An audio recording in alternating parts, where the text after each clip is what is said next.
नमस्कार, day news में आप सभी का स्वागत है। मैं हूं आपके साथ अनामिका। आगे बढ़ने से पहले एक नजर डालते हैं आज की कुछ खास खबरों पर।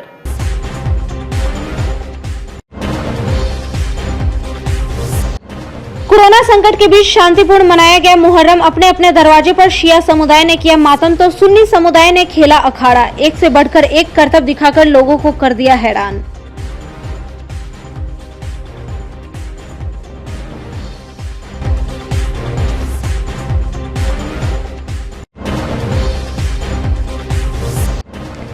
महिला की संदेहास्पद मौत, अवैध संबंध में हत्या की जताई जा रही है आशंका।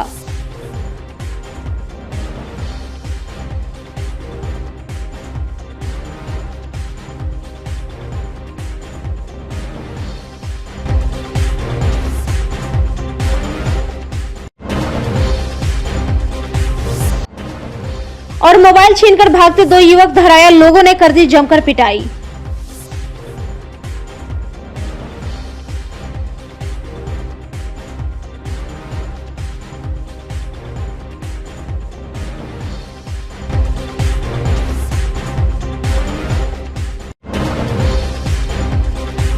ये थी सुर्खियां, अब खबरें विस्तार से। देश भर के साथ साथ मुजफ्फरपुर के मुसलमानों ने भी गमों का त्योहार मुहर्रम शांतिपूर्ण तरीके से मनाया।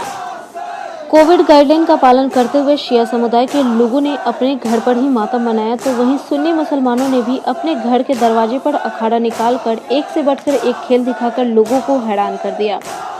मुहर्रम की 10 तारीख को बड़ी तादाद में मातम मनाया जाता है। यह मातम हजरत इमाम हुसैन की शहादत के गम में मनाया जाता है। मुहर्रम में मुसलमान हजरत इमाम हुसैन की इसी शहादत को याद करते हैं।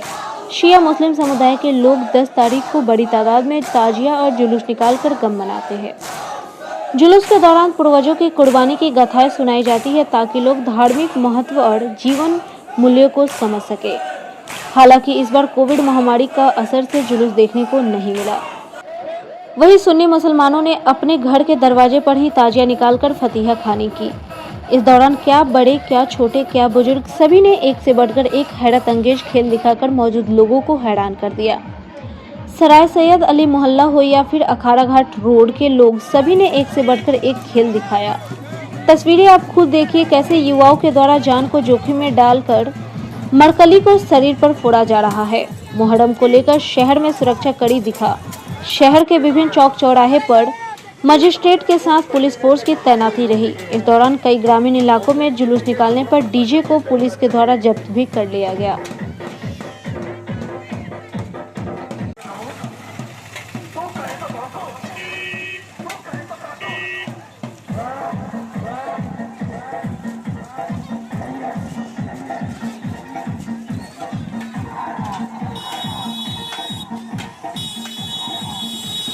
मुजफ्फरपुर में एक महिला की संदिग्ध स्थिति में मौत हो गई। उसका शव उसी के घर के कमरे में मिलने से पूरे इलाके में सनसनी फैल गई। घटना सकरा थाना इलाके के केशवपुर पंचायत के वार्ड नंबर 5 रामटोला की है। मृतका की पहचान उसी गांव के स्वर्गीय शंकर महतो की 50 वर्षीय पत्नी रुक्मणी देवी के रूप में हुई है। बंद घर से गंध आने के बाद आसपास के लोगों ने इसकी सूचना पुलिस को दी। मौके पर पहुंची पुलिस ने शव को अपने कब्जे में लेकर पोस्टमार्टम के लिए एसकेएमसीएच भेज दिया है। मृतका अपने घर पर अकेले ही रहती थी। मृतका के परिवार वालों ने हत्या की शंका जताई है। वैसे घटना के बाद गांव में तरह तरह के चर्चे भी हो रहे हैं। फिलहाल पुलिस पूरे मामले की तफ्तीश में जुट गई है। मामला हम लोग को तो पता नहीं चला कि क्या हुआ।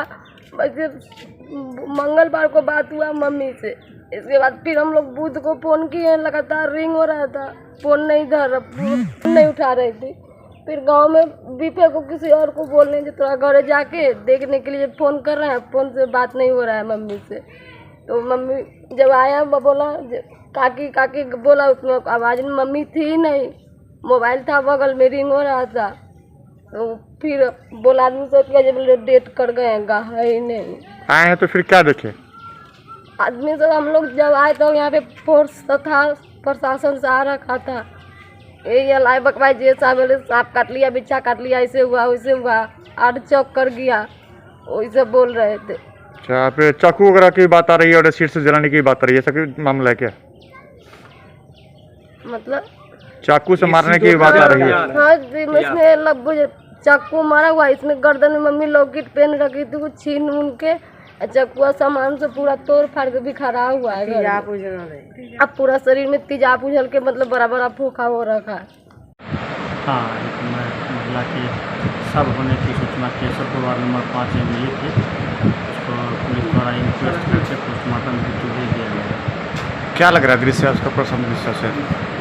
प्रथम दृष्टया उसमें 3 दिन चुकी सर चुका है लाश, 3 दिन पुरानी बात बताई गई है, इसलिए अभी पोस्टमार्टम के बाद कुछ कहा जा सकता है। हालांकि वो लोग अन्य एलिगेशन लगा रहे हैं जो कि पोस्टमार्टम के बाद ही किया। मुजफ्फरपुर के देवरिया रामलीला गाची गांव में सावन की मौके पर शनिचरा माई स्थान में पूजा के दौरान पशुओं की सामूहिक बलि देने को लेकर जमकर बवाल हुआ। पुलिस ने कोविड गाइडलाइन का पालन करते हुए सामूहिक कार्यक्रम पर रोक लगा दिया था, लेकिन ग्रामीणों ने पुलिस की एक नहीं मानी और गांव में पूजा के साथ सामूहिक बलि देने की कोशिश की। इस दौरान रोकने पर ग्रामीणों ने पुलिस पर रोरेबाजी कर दी। पुलिस ने हालात को काबू करने के लिए लाठीचार्ज के साथ कई राउंड हवाई फायरिंग भी की। तस्वीरें आप खुद देखिए कैसे ग्रामीण पुलिस को दौड़ा दौड़ा कर पीट रहे हैं। घटना में थानेदार संजय कुमार समेत आधा दर्जन पुलिसकर्मी घायल है। घटना के बाद मौके पर डीएम प्रणव कुमार और एसएसपी जयंतकांत को भी पहुंचना पड़ा। डीएम एसएसपी ने कड़ी मशक्कत के बाद ग्रामीणों को समझा बुझाकर शांत कराया। एसडीपीओ सरैया राजेश कुमार शर्मा ने बताया कि हालात नियंत्रण में हैं। तनाव को देखते हुए गांव में भारी संख्या में पुलिस बल की तैनाती कर दी गई है। एसडीपीओ ने बताया कि उपद्रवियों को किसी भी हाल में बख्शा नहीं जाएगा। स्मार्ट सिटी मिशन के तहत प्रस्तावित स्पाइनल रोड निर्माण को लेकर शुक्रवार को स्टेशन रोड की दुकानों को नगर निगम द्वारा भेजे गए नोटिस की तामीला करते हुए दुकानें हटा दी गई। गौरतलब हो कि नगर निगम द्वारा स्पाइनल रोड निर्माण हेतु सड़क की चौड़ाई बढ़ाने की दिशा में दुकानदारों को 20 अगस्त तक का समय देते हुए शुक्रवार को रेलवे की ओर की 121 दुकानों को ध्वस्त किए जाने की मुनादी कार्रवाई गई थी। अतिक्रमण खाली कराने को लेकर जिला प्रशासन द्वारा निगम को बड़ी संख्या में पुलिस बल उपलब्ध करवाया गया है। बावजूद दुकानदार खुद ही अपनी दुकानें खाली करते दिखे। उनका कहना था कि प्रशासन दुकानें ध्वस्त करे, इससे उनके दुकान में रखी संपत्ति नष्ट होगी। इससे अच्छा है कि वे स्वयं हटा ले।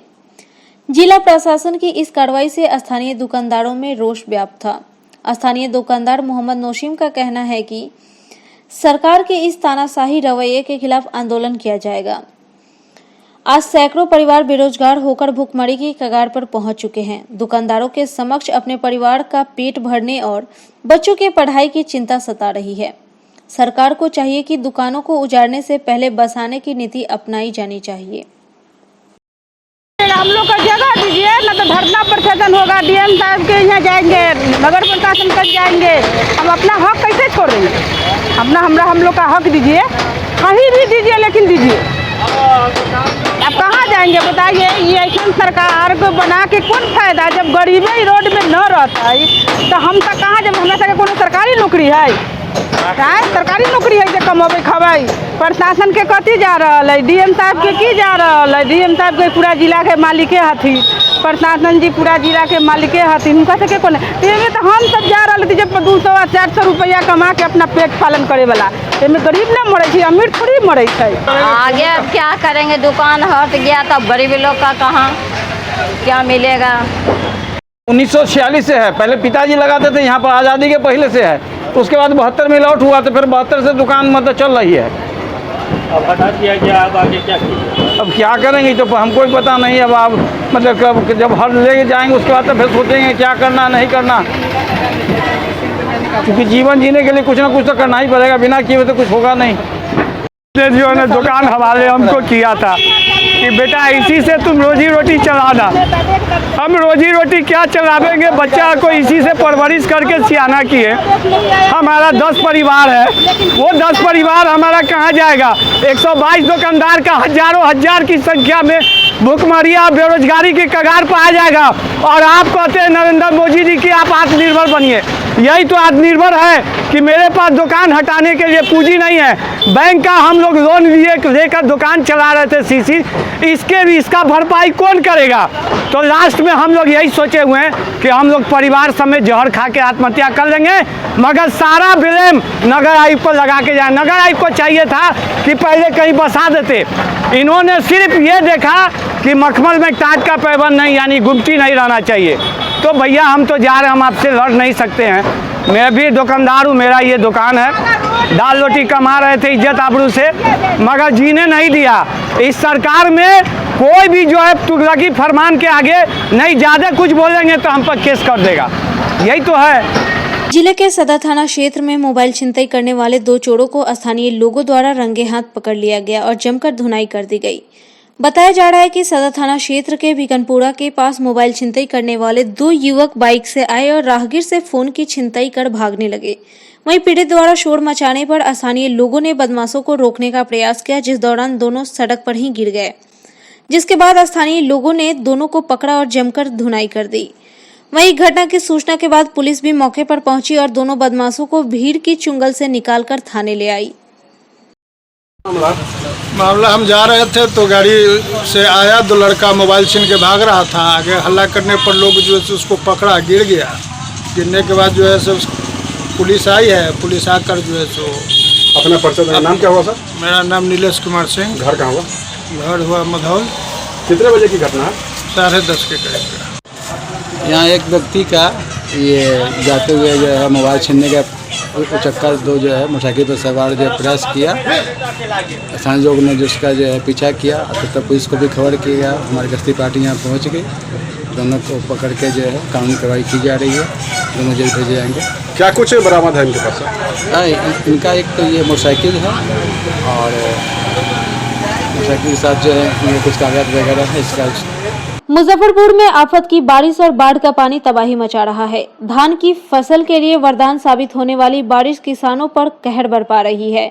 औड़ाई में लखनदई और मनुस्मरा नदी के पानी ने किसानों को फिर से बर्बाद कर दिया है। दूसरी बार धान की रोपाई के बाद भी फसल पूरी तरह बर्बाद हो चुकी है। किसान त्राहिमाम कर रहे हैं।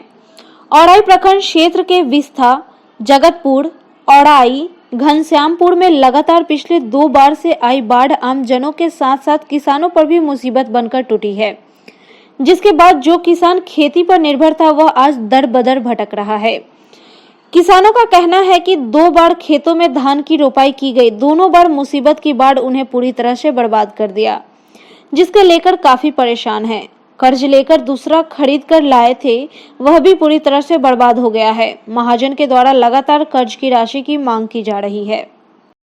ऐसे एक बार ऐसे 2 बीघा खेती की है, ऐसे इतना रुपया खर्च करके, और तब 2 ऐसे दह गया सब। ऐसे दोबारा में जैसे फिर ऐसे कर्ज लेकर के हम ऐसे खेती किए हैं, फिर भी दह गया। हम लोग कैसे जिएंगे? जैसे 50,000 60,000 से ऊपर रुपया का नुकसान है। अब इस बार में हम लोग ऐसे आप चाहते हैं खेती करना छोड़ देंगे, यही से इससे कोई बहुत नुकसान होता है, कोई फायदा नहीं होता है, सब दह जाता है। धान की खेती करते हैं।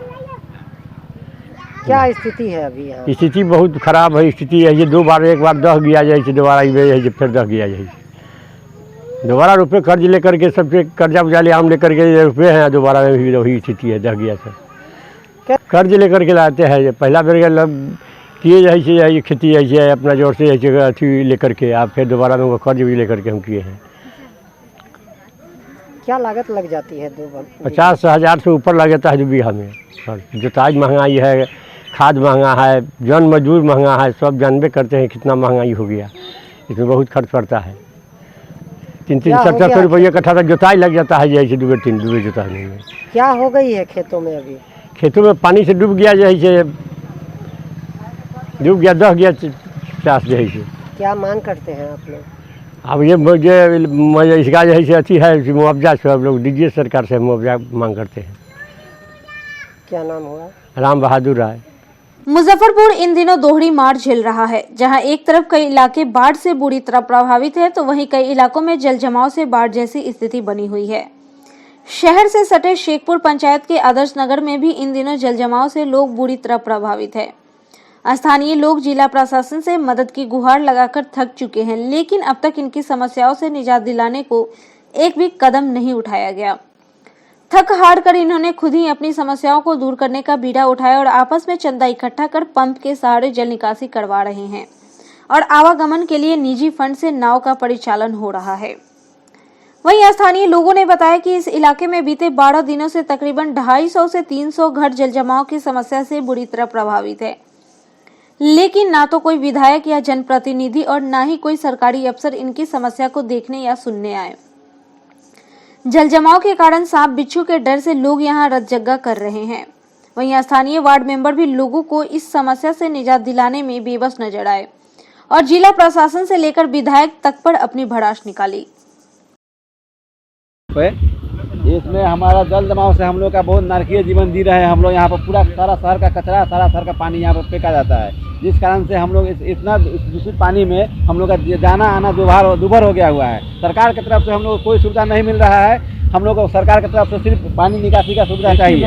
न हम लोगों को खाना चाहिए सरकार से, न पानी पीने का चाहिए, न शौचालय का पैसा चाहिए, न बाढ़ का पैसा चाहिए। हम लोग को सिर्फ कि सरकार से निवेदन है, हाथ जोड़ के आप लोगों से विनती है कि हम लोग का पानी निकासी का व्यवस्था सरकार के द्वारा करवा दिया जाए। हमारे डीएम साहब, एसडीओ साहब, बीडीओ साहब सबके पास मुखिया वार्ड प्रतिनिधि के माध्यम से कितना बार लेटर गया, लेकिन कोई सुनवाई नहीं हो रहा है। सब लोग कहते हैं कि आप लोग आपदा प्रबंधन के द्वारा आप लोग की तरफ से कोई निदान नहीं मिलेगा, आप लोग बाढ़ से पीड़ित नहीं है, आप लोग कोई सुविधा नहीं दिया जा सकता है। जो पानी निकाल रहे हैं हम लोग अपना पैसा लगा के घर से चंदा 150 वसूल करके रात भर जगते हैं, नींद हराम करके रात भर सड़क पर बैठ करके पूरा दिन रात करके तब अपना चंदा लगा करके तब बैठ करके पानी निकालते हैं। इतना पानी का जल जमा होने के कारण हम लोग जनप्रतिनिधि खुद है, वार्ड सदस्य है, 6 नंबर है, 5 नंबर वार्ड मेंबर है। हम लोग दिन रात सुबह शाम ये कर करके हम लोग का 2 आदमी का वार्ड यहाँ पड़ता है पूरा में। हम लोग रात भर जगते नहीं है, रात भर पूरा यहाँ से पूरा रनिंग में रहते हैं पूरा सीधे। ऐसा नहीं है कि हम लोग 1 मिनट सोने नहीं जाते हैं। हम लोग का नींद समिति बड़ा जगन्नाथ तक का पानी यहाँ पर आता है। चारों तरफ से ओपन है कर दिया है गवर्नमेंट, इसलिए ओपन लोग के घर में खाना 250-300 घर इससे प्रभावित है। सबके घर में पानी है, सबके घर में पानी है, 1 फीट 2 फीट पानी सबके घर में है। और आप यहाँ वस्तु देख रहे हैं, नाव चल रहा है। हम लोग अपना सारा मतलब समाज के सहयोग से ये सारा काम कर रहे हैं। प्रशासन की तरफ से 1 रुपया कोई मदद नहीं आ रहा है। मिलने के लिए गए थे, सब लोग गए थे तो आ रहे हैं, कोई नहीं आए। चाहे वो विधायक जी की तरफ से हो, चाहे जिला परिषद अध्यक्ष हो, चाहे डीएम साहब हो, चाहे बीडीओ साहब हो, चाहे सीओ साहब बोले कि हमारे बस की बाहर की बात है। पैसा लगा के हम लोग अपना चंदा एकदम लगा करके समाज के घर भर जो जिसको जितना बन रहा है 150 करके जमा कर रहे हैं और रोज हम लोग पानी अपना निकाल रहे हैं। पानी है, हम तो इसी में आवास अपना रखे हुए हैं। हमारे घर में तो पानी नहीं घुसा था, संजोग से आंगन तक गया था, लेकिन बहुत सारे लोग हैं जिनका घर में पानी गया है और उनका बाथरूम भी ओवरफ्लो हो गया। मेन है कि बाथरूम ओवरफ्लो होने के बाद तो गंदगी फैल गई। हम लोग आपदा प्रबंधक जो हैं उनसे बात किए, डीएम साहब तो अब फोन नहीं उठाते हैं। सीओ साहब से बात हुई, बात तो पॉजिटिव किए, स्विच गेट खुलवाए, लेकिन कहे आपदा फंड में कोई पैसा नहीं है। ये पहली बार सुनने में आया है कि सरकार के आपदा में कोई पैसा नहीं है। अब इससे और दुखद इस सरकार के लिए क्या हो सकता है। हम लोग पार्टिसिपेट करके आपस में चंदा वगैरह करके एक नाव की भी व्यवस्था की है और नाव चल भी रहा है, पानी भी निकासी करा रहे हैं। जो अभी प्रेजेंट में मुखिया हैं वो बेचारे अपना निजी फंड से भी एक नाव दिए हैं, लेकिन प्रशासन की तरफ से नहीं कोई सुविधा मिला है, जो दर्दनाक है। मतलब प्रशासन को इस पर तो ध्यान देना चाहिए ना। सरकार पैसा लेती है, सबको तनख्वाह मिलता है, जो भी प्रशासनिक पदाधिकारी हैं निकलवा दिया जाए, उनको तनख्वाह इसी पब्लिक के पैसे के टैक्स से मिलता है। लेकिन पब्लिक यदि मुसीबत में है तो सरकार में जो लोग हैं वो नहीं देखते हैं। मांग यही है कि पानी निकासी करावें, रोड को हाइट करवावें और कोई ऐसा प्रपोजल हो कि पानी का निकासी नदी तक हो, बड़ा ड्रेनेज बने इस मोहल्ले में भी। बैकटपुर पंचायत के माधोपुर गांव में युवाओं ने समाज को एक बेहतरीन संदेश दिया। मौका था स्वर्गीय संजय त्रिवेदी के पत्नी और बच्चों को रहने के लिए सामाजिक सहयोग से गृह निर्माण कराना। आपको बता दें कि मुशहरी प्रखंड अंतर्गत बैकटपुर में सरकार द्वारा उपेक्षित बेघर विधवा सुनीला को छतदार मकान निर्माण के वास्ते स्थानीय युवाओं ने सामाजिक प्रयास मंच के बैनर से एक मानवीय अभियान चलाया है, जिसके तहत मदद मांग कर एक असहाय की मदद मंच के माध्यम से किया गया। अपने पुनीत उद्देश्य में आगे बढ़ते हुए आज भूमि पूजन का कार्य किया गया, जिसमें नीलेश कुमार मंटू, सुजीत किशोर, अमित मिश्रा, भारतेंदु कुमार, अविनाश त्रिवेदी के साथ मुड़ौल विकास मंच के कार्यकर्ता शामिल हुए। एक स्वर्गीय संजय त्रिवेदी जी हैं, उनकी पत्नी हैं सुनीला देवी और 2 बच्चे हैं जो 2014 से बेघर हैं। एक प्लास्टिक टांग करके वो बारिश के मौसम में रह रही थी। स्थानीय अविनाश तिवारी और अमित मिश्रा के द्वारा एक आवाज़ उठाया गया कि इनको इंदिरा आवास क्यों नहीं मिला। जिस पे हम लोगों एक सामाजिक संगठन बना करके, सामाजिक मंच बना करके, सामाजिक प्रयास मंच, इसके तहत हम लोगों ने निजी लोगों से चंदा मांग करके, लोगों से सहयोग मांग करके और उनका मकान बनवाने का कार्य प्रारंभ किया है। चूँकि इंदिरा आवास योजना में अगर उनका नाम है भी तो आने में उसमें 7 से 8 महीना अभी समय लगेगा, चूँकि पंचायत चुनाव का घोषणा हो चुका है। हमारा ये प्रयास है कि उनको 2 रूम, किचन, बाथरूम, बरामदा बना करके हम लोग देंगे और समाज के लोग, समाज के युवा एक लकीर खींचना चाहते हैं कि हम आपसी सहयोग से बहुत सारा काम कर सकते हैं। हमारे अंदर चाहत होनी चाहिए। जनप्रतिनिधि अगर चाहते तो विगत 2014 से अभी तक में वहाँ मकान इंदिरा आवास उनको मिल सकता था, बन सकता था। उनके पास अभी विधवा पेंशन नहीं है, बिल्कुल बेघर हैं, लाचार हैं। हम लोग जनता से अनुरोध कर रहे हैं, लोगों से अनुरोध कर रहे हैं, बढ़ चढ़ के आगे आएँ और इस मकान को बनाने में सामाजिक प्रयास मंच के साथ। मुजफ्फरपुर से हाजीपुर जा रही थी शराब से लदी ट्रक को कुढ़नी पुलिस ने गुप्त सूचना के आधार पर जब्त कर लिया। दरअसल गुरुवार की रात मुजफ्फरपुर हाजीपुर एनएच पर वाहन चेकिंग अभियान चलाया जा रहा था। इसी दौरान पुलिस को सूचना मिली कि एक ट्रक से भारी मात्रा में शराब लाई जा रही है। इस सूचना के आलोक में पुलिस ने ट्रक को रोका, उसमें तलाशी अभियान की। तलाशी के दौरान भारी मात्रा में विदेशी शराब पुलिस ने जब्त किया है। हालांकि अंधेरा होने की वजह से ड्राइवर और खलासी मौके से भागने में सफल रहा। फिलहाल पुलिस कारोबारी की पता लगाने में जुट गई है। बिहार राज्य पथ परिवहन निगम रक्षाबंधन पर महिलाओं और छात्राओं के लिए मुफ्त नगर बस सेवा देगा। यह सेवा सिर्फ एक दिन रक्षाबंधन के लिए होगी। सुबह 7 बजे इमली चट्टी स्थित निगम के डिपो से बस का परिचालन शुरू होगा। पहली बस इमली चट्टी से माड़ीपुर ओवरब्रिज, बटलर होते हुए एलएस कॉलेज, अघोरिया बाजार, मिठनपुरा चौक, एमडीडीएम कॉलेज, पानी टंकी, अमर सिनेमा रोड, पक्की सराय, बनारस बैंक चौक, गोला रोड, सरेयागंज टावर, अखाड़ा घाट, 0 माइल, बैरिया, लक्ष्मी चौक व ब्रह्मपुरा होते हुए फिर इमली चट्टी बस डिपो पहुंचेगी। सहायक क्षेत्रीय प्रबंधक सुमन प्रसाद श्रीवास्तव ने बताया कि नगर बस सेवा पूरे दिन में शहर के कई चक्कर काटेगी। मुख्यालय के आदेश पर यह सुविधा दी गई है। कोई पुरुष इसमें सफर करना चाहते हैं तो उन्हें न्यूनतम 5 व अधिकतम 20 रुपए देने होंगे। वहीं इस सुविधा को लेकर के महिलाओं और युवतियों ने हर्ष जताते हुए बिहार राज्य ट्रांसपोर्ट निगम को बधाई देते हुए हर्ष जताया। राखी को लेकर बिहार राज्य सरकार के द्वारा जो सुविधा दी जा रही है कि राखी के अवसर पर महिलाओं के लिए बस की सुविधा फ्री की जा रही है, तो ये कहीं ना कहीं हम महिलाओं के लिए, लड़कियों के लिए एक बहुत ही अच्छी बात है। रक्षाबंधन पर जो ये सुविधा बिहार राज्य ट्रांसपोर्ट के द्वारा दी जा रही है, उसके लिए हम बिहार राज्य सरकार का धन्यवाद करते हैं। और यह सुविधा सिर्फ एक ही दिन के लिए नहीं, हमेशा के लिए होना चाहिए कि महिलाओं और बच्चियों के लिए यातायात निःशुल्क हो। वैसे एक दिन के लिए भी हो रहा है तो यह एक अच्छी पहल है। पिछले वर्ष भी हम लोगों ने ये सुविधा दी थी और इस बार भी मुख्यालय हमारे प्रशासक श्याम किशोर जी के निर्देश पर रक्षाबंधन के अवसर पर महिलाओं और छात्राओं को निःशुल्क नगर सेवा के तहत 2 गाड़ियां चलाई जा रही है, जिसमें महिलाओं को और छात्राओं को निःशुल्क सेवा उपलब्ध कराई जा रही है। और जिन जेंट्स पुरुषों को इसमें चढ़ना होगा उनके लिए न्यूनतम जो है 105 रुपये और मैक्सिमम 20 रुपये की राशि टिकट के लिए उपलब्ध करेगी।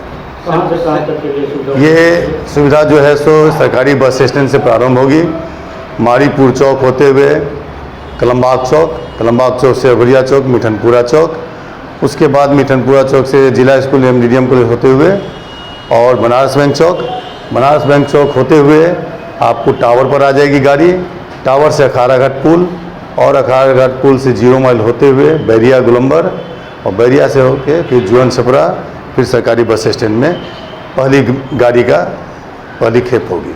दूसरी गाड़ी का जस्ट उसके रिवर्स जो रूट होंगे, यहाँ से जुअन छपरा से बैरिया गोलंबर से आपको 0 माइल से आपको फिर टावर चौक से होते हुए बनारस बैंक चौक से एमडीडीएम कॉलेज होते हुए अघोरिया चौक से कलमबाग चौक और फिर मारीपुर चौक होते हुए वो गाड़ी जो है सो सरकारी बस स्टैंड में जी हाँ समय सुबह पहली दोनों गाड़ी 7 बजे प्रारंभ हो जाएगी और सुबह 7 बजे से प्रारंभ होगी और रात 7 बजे तक इनका संचालन होगा। वर्ष 1971 में भारत और पाकिस्तान के बीच जो युद्ध हुई थी, उस युद्ध में भारत के हाथों पाकिस्तान की शर्मनाक शिकस्त हुई थी, जिसके बाद पूर्वी पाकिस्तान का बांग्लादेश के नाम से एक नए संप्रभु राष्ट्र के रूप में उदय हुआ था। युद्ध के बाद भारत के 54 वीर सैनिकों और अधिकारियों को मिसिंग इन एक्शन या फिर किल्ड इन एक्शन घोषित किया गया। ऐसा माना जाता है कि ये सैनिक आज भी जिंदा है और पाकिस्तान की अलग अलग जेलों में कैद है। मामले के संबंध में मुजफ्फरपुर सिविल कोर्ट के मानवाधिकार अधिवक्ता एसके झा ने राष्ट्रीय मानवाधिकार आयोग के समक्ष एक याचिका दायर की थी। तत्पश्चात आयोग ने मामले की गंभीरता को देखते हुए विदेश मंत्रालय से जवाब मांगा था। भारत सरकार के विदेश मंत्रालय के पाकिस्तान मामलों के अवर सचिव नेहा सिंह ने 9 अगस्त को एक पत्र जारी कर बताया कि अब तक कुल 83 भारतीय सैनिक पाकिस्तान के विभिन्न जेलों में कैद है। भारत सरकार लापता हुए 83 भारतीय सैनिकों की शीघ्र रिहाई और उनकी देश वापसी का मामला राजनयिक माध्यम से पाकिस्तान सरकार के साथ बार बार उठा रही है, जिसमें वे युद्धबंदी भी शामिल है, जिनके बारे में यह माना जाता है कि वे पाकिस्तान की हिरासत में हैं। हालांकि पाकिस्तान ने अपनी हिरासत में किसी भी भारतीय रक्षाकर्मी के होने की बात को स्वीकार नहीं किया है। सरकार को इस मामले की जानकारी है और ये लगातार पाकिस्तान सरकार के साथ इस मामले को उठाती रहती है। मामले के संबंध में मानवाधिकार अधिवक्ता एसके झा ने बताया कि भारत सरकार को बिना किसी विलंब किए ठोस निर्णय लेने की जरूरत है, जिससे भारतीय सैनिकों की वतन वापसी संभव हो सके। देखिए, पाकिस्तान में जो भी सैनिक आज भी बंद हैं, इसके बारे में सूचना आया हुआ था पाकिस्तान के जेल से ही। जो हमारे देश के सैनिक हैं वो जेल से ही पत्राचार किए थे। अब कई दफ़ा किए, लगभग 20 साल 25 साल तक जो है सो पत्र आया है परिजनों के यहाँ। सरकार को इस बात की जानकारी है। 2014 में सुप्रीम कोर्ट में यह सवाल भी उठा था कि भाई आखिर वो है क्या, तो सरकार ने एक पुराना हलफनामा को फिर से एक दे दिया कि नहीं, लगता है कि वो लोग मर गए। लेकिन आज भी हम लोगों को जानकारी मिलती है कि जैसे कोई आदमी कहीं पर गया है और वहाँ से छूट करके आया है, पाकिस्तान के जेल से जो लोग छूट करके आए हैं वही लोग बताते हैं कि नहीं, उसमें 71 के युद्धबंदी आज भी बंद है। अब बताइए ना, हम लोग 54 को खोज रहे थे और आज 83 सैनिक बंद हैं। कल विदेश मंत्रालय के जो पत्र से जो यह खुलासा हुआ है कि नहीं 83 तो सैनिक बंद है। हमारे भारत के लिए कितनी शर्म की बात है कि हमारे भारत माता के वो वीर सपूत आज 83 किस हालत में हैं, किस स्थिति में है, इस पीड़ा को समझने की ज़रूरत है। यह एक बहुत ही संवेदनशील मामला है और परिजन तो थक गए। 71 की युद्ध का तो आज 50 वर्ष हो गया। अब 50 वर्ष में जो परिजन थे वो तो थक गए, वो तो बेचारे अब बेसहारा हो चुके हैं। तो इसमें सरकार को बहुत ठोस कदम उठाने की ज़रूरत है अंतर्राष्ट्रीय मंच पर। लग रहा है अभी तक जितने सैनिक पाकिस्तान की विभिन्न जेलों में बंद है, अब तक उनके परिवार वालों के द्वारा इस संबंध में ना तो किसी मानवाधिकार की मदद ली गई, न ही सरकार के पास इस बात की जानकारी है कि उनके द्वारा किसी तरह की शिकायत प्राप्त हुई। देखिए, पाकिस्तान में जो भी सैनिक आज भी बंद हैं, इसके बारे में सूचना आया हुआ था पाकिस्तान के जेल से ही। जो हमारे देश के सैनिक हैं वो जेल से ही पत्राचार किए थे। अब कई दफ़ा किए, लगभग 20 साल 25 साल तक जो है सो पत्र आया है परिजनों के यहाँ। सरकार को इस बात की जानकारी है। 2014 में सुप्रीम कोर्ट में यह सवाल भी उठा था कि भाई आखिर वो है क्या, तो सरकार ने एक पुराना हलफनामा को फिर से एक दे दिया कि नहीं, लगता है कि वो लोग मर गए।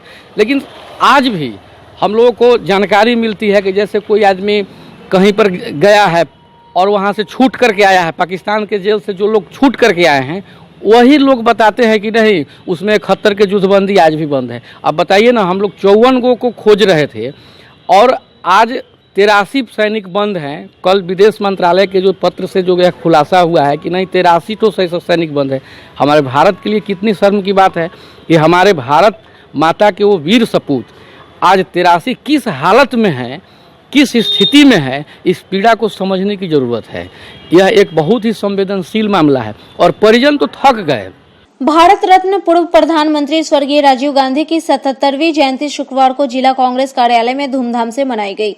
इस दौरान जिला कार्यालय परिसर को झंडा पताका से आकर्षक रूप से सजाया गया और मध्य में अपने प्रिय नेता के चित्र पर माल्यार्पण एवं पुष्प अर्पित कर उन्हें भावभीनी श्रद्धांजलि अर्पित की गई। इस अवसर पर जिलाध्यक्ष अरविंद कुमार मुकुल ने पूर्व प्रधानमंत्री राजीव गांधी की जीवनी पर प्रकाश डालते हुए कहा कि अल्प समय में हमारे प्रिय नेता ने जो भारत को दिया वो अविस्मरणीय है। हमें उनके अधूरे कार्यों को पूरा करने के लिए एकजुट होकर काम करना है। युवकों के प्रेरणास्रोत, कंप्यूटर एवं संचार क्रांति के जनक, भारत रत्न से सम्मानित, आधुनिक भारत बनाने वाले निर्माता, पूर्व प्रधानमंत्री स्वर्गीय राजीव गांधी जी के 76वीं जयंती के अवसर पर जिला कांग्रेस कमेटी के तत्वाधान में तिलक मैदान कांग्रेस कार्यालय में मनाई जा रही है। आज हम अपने महान नेता को याद कर रहे हैं जो प्रधानमंत्री के कोख से जन्म लिए लेकिन एक साधारण और पायलट की नौकरी करने का काम किए। जब इंदिरा जी प्रधानमंत्री थी और उसके बाद संजय गांधी जी की मृत्यु हो गई, तब वह पायलट की नौकरी से रिजाइन करके माँ का हाथ बटाने के लिए माँ का हाथ मजबूत करने के लिए वह कांग्रेस पार्टी में आए और महासचिव अखिल भारतीय कांग्रेस कमेटी का बनकर संगठन को मजबूती से प्रदान करने के लिए पूरा देश का दौरा करने लगे। शुक्रवार को एसकेएमसीएच गेट के सामने बेकर्स फूड्स एंड रेस्टोरेंट का शुभारंभ हुआ। राज्य सरकार के भूमि सुधार एवं राजस्व मंत्री रामसूरत राय ने फीता काटकर प्रतिष्ठान का उद्घाटन किया। इस मौके पर संचालक पिंटू कुमार और जेपी सहित काफी संख्या में लोग मौजूद रहे। जेपी ने बताया कि यहां हर तरह के बेकरी और बेहतरीन व्यवस्था के साथ रेस्टोरेंट की सुविधा उपलब्ध कराई गई है। उन्होंने कहा कि इस तरह की व्यवस्था और क्वालिटी एसकेएमसीएच के पास कहीं नहीं है। आज जो उद्घाटन किया गया है बेकर्स फूड एंड रेस्टोरेंट का, ये उद्घाटन सीतामढ़ी रोड एसकेएमसीएच के पास आरके कम्प्लेक्स में किया गया है। ये उद्घाटन माननीय मंत्री रामसूरत राय जी जो भूमि सुधार एवं राजस्व मंत्री हैं उनके द्वारा संपन्न हुआ है। और ये जो शॉप, नया शॉप जो आज उद्घाटन हुआ है, इस पर स्थानीय लोगों ने मांग किया। हमारा पुराना शॉप 0 माइल बैरिया रोड में है, बेकर्स फूड के नाम से है और यहाँ इसका नाम बेकर्स फूड एंड रेस्टोरेंट रखा गया है क्योंकि यहाँ 2 पार्ट में काम होगा। आगे का एरिया हमने बेकर्स के लिए रखा है, बेकरी के लिए रखा है, जिसमें बेकरी से रिलेटेड सारे प्रोडक्ट दिए जाएंगे जैसे बर्गर, पिज़्ज़ा, केक, पेटीज, ये सब व्यवस्था वहाँ है। और दूसरा एरिया जो मेरा होगा वो रेस्टोरेंट एरिया होगा। रेस्टोरेंट एरिया में खाने से रिलेटेड सारे चीज़ की व्यवस्था की गई है। वहाँ वेज और नॉन वेज दोनों व्यवस्था है। जहाँ तक कि मेरे बेकरी में बिल्कुल वेज आइटम रखा जाएगा जो हमारे यहाँ का खुद का प्रोडक्ट होगा, खुद का तैयार किया होगा और जो भी है हमारे कारीगर, कुशल कारीगर द्वारा तैयार किया जाएगा। काफ़ी शुद्धता के साथ तैयार किया जाएगा जो सुपाच्य भी हो और बहुत ही किफ़ायत दर पर इन सब चीज़ों को ये सुविधा हम यहाँ पर देंगे। जहाँ तक की बात है, यहाँ एसकेएमसीएच के पुराने जो मेरे कस्टमर हैं उन लोगों के जो कस्टमर या तो डॉक्टर्स लोग हैं या फिर मेडिकल स्टूडेंट हैं, उन लोगों के रिक्वेस्ट पर इस जगह को हमने तैयार किया और हमारा प्रयास रहेगा कि हम बेहतर सुविधा दें। समय समय पर अलग अलग तरह का यहाँ पर रेस्टोरेंट में भी हम उनको दें, खाने का सामग्री और बेकरी में भी दें, समय समय पर कुछ डिस्काउंट भी उनको दें। शहर के और रेस्टोरेंट की अपेक्षा के हमारा प्रयास रहेगा कि हम बेहतर सुविधाएँ यहाँ दें। ग्राहक को हम यही कहेंगे जो हमारे यहाँ वो एक बार आएँ। हमारे यहाँ का जो व्यवस्था है, विधि व्यवस्था है, हमारे जो कारीगरगण हैं, हमारे जो सहकर्मी हैं, हमारे जो ऑनर हैं, उनके व्यवहार को देखें, विचार को देखें, खाना की शुद्धता को देखें, उसकी क्वालिटी को देखें और फिर जो उसका खास करके जो दर है वो भी और रेस्टोरेंट की अपेक्षा के हम उसको कम रखेंगे। मेरा परिचय, मैं जयप्रकाश, और मुजफ्फरपुर शहर से बिलोंग्स करता हूँ। और ये शॉप के जो ऑनर हैं जिनका नाम पिंटू कुमार है। पिंटू कुमार हमारे बहुत ही अजीज मित्र हैं जिनके साथ 2016 से हमारा संबंध है। और इनके रिक्वेस्ट पर इन्होंने कहा कि जो जैसे हमको भैया कहते हैं, तो हमने अपने मतलब इनके बड़े भाई होने के नाते हम कोशिश यही करेंगे जो हमारे बेकर्स का और रेस्टोरेंट का मतलब मुजफ्फरपुर शहर में सबसे महत्वपूर्ण योगदान रहे अपने। जुड़न छपरा रोड नंबर 3 में शुक्रवार को जनता क्लिनिक का उद्घाटन किया गया, जहां एक ही क्लिनिक में शहर के प्रसिद्ध डॉक्टरों की टीम द्वारा हर तरह के इलाज की सस्ते दर पर व्यवस्था की गई है। इस क्लिनिक में gastrologist doctor Manish Kumar Bhardwaj, physician doctor Gaurav Vasudev और हड्डी एवं नस रोग विशेषज्ञ डॉक्टर एस अहमद अपना सेवा दे रहे हैं। यहां मरीजों के इलाज की उचित दर पर उत्तम व्यवस्था की गई है। क्लिनिक के निर्देशक अंशु राज ने बताया कि आज के दौर में इलाज के पीछे लोगों का काफी खर्च हो जाता है। मरीज यहां आकर शहर के प्रसिद्ध डॉक्टरों से कम खर्च पर इलाज करवा सकते हैं। यहाँ जुड़न छपरा रोड नंबर 3 में जनता क्लिनिक का उद्घाटन किया गया है, जिसका उद्देश्य है कि जो मरीज सस्ता सुविधा और समुचित इलाज करवा सकें, और यहाँ शहर के प्रसिद्ध डॉक्टरों के द्वारा समुचित इलाज किया जाता है सभी प्रकार के रोगों का। अभी तत्काल में जो तैयार यहाँ किया गया किन बीमारियों का इलाज? यहाँ गैस्ट्रोलॉजी डिपार्टमेंट के डॉक्टर मनीष कुमार के द्वारा गैस्ट्रो डिपार्टमेंट का इलाज किया जाता है, और डॉक्टर गौरव वासुदेव के द्वारा जनरल फिजिशियन का टोटल इलाज किया जाता है, और डॉक्टर सब्बीर अमर हड्डी एवं नस रोग विशेषज्ञ जिनके द्वारा हड्डी एवं नस रोगों का इलाज किया जाता है। हमारा एक ही उद्देश्य है, मेरा क्लिनिक खोलने का एक ही उद्देश्य है कि वैसे पेशेंट जो ज़्यादा पैसा के कारण इलाज नहीं करवा सकते हों, उनका यहाँ समुचित इलाज शहर के अच्छे डॉक्टरों के द्वारा हो सके। यह जुड़न छपरा रोड नंबर 3 में डॉक्टर एसपी सिन्हा के सामने स्थित है। आज की खबरों में बस इतना ही। कल फिर मिलेंगे कुछ नई खबरों के साथ। तब तक के लिए हमारे डे न्यूज़ टीम को दीजिए इजाजत। नमस्कार।